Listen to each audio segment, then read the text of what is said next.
on the track, on my face in the back like I'm taking a slap. I need a drink. Hello everyone, in our last lecture we have seen how we can write a VHDL program for logic gates and the universal gates. So in this lecture we will see how to write 2:4 mux using other basic gates. So hello friend, my name is Vikas Kumar, welcome to Edumania. In this lecture we will see how we can write 2:4 mux using other basic gates. So before writing this we need to understand what is 2:4 mux. 2:4 mux, it means we are providing 2 input and we have 4 output, but according to the input we are providing we will get the either of the output.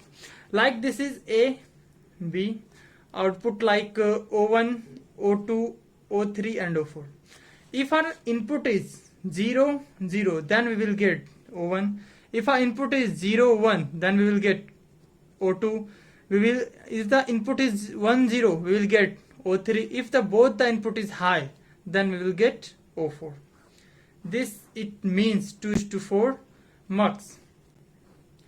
Means when we get 0, 0 here, means both the input is low, we will get this output, means this line. When both the input is high, means 1, 1, we will get O4. So this it means what is the 2:4 mux.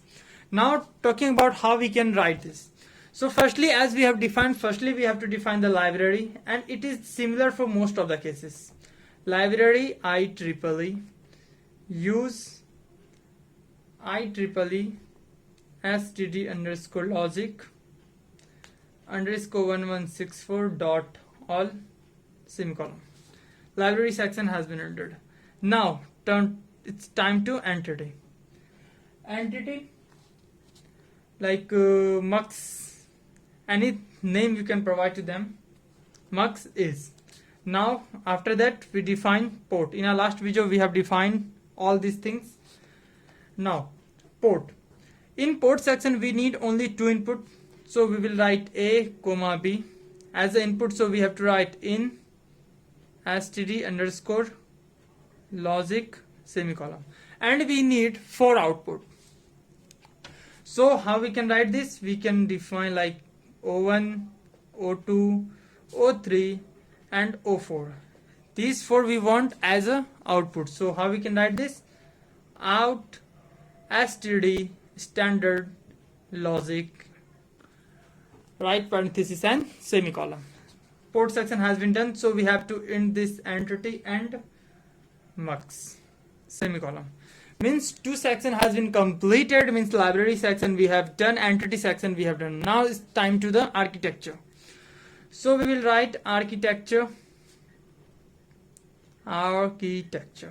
In this section we have defined our modeling style either by the data flow or behavior, but in this case we will define data flow. But in our next video we will define the same program using behavior modeling. So in this lecture we will define our modeling using data flow. Architecture, data flow of mux is, comma. Now we will firstly write begin. Now we will want O1 as the output, then we need both the input is low. Both the input is low. How we can write this? We will write not A, and both the input is low, then only for we will get the O1 output. So here we will write and not B. If both the input is low, then we will get the O1 as a output. Similarly 0, O2. O2 means 1 should be, this is A, this is B.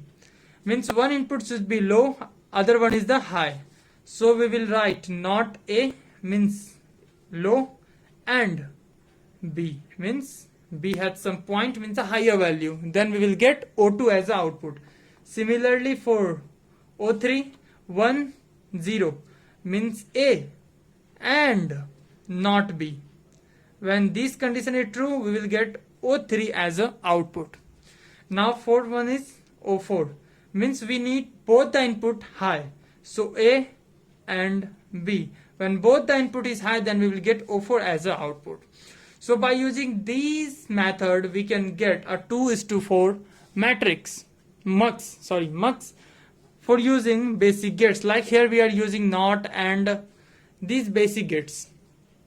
So this we have done, we have defined the condition for all the outputs.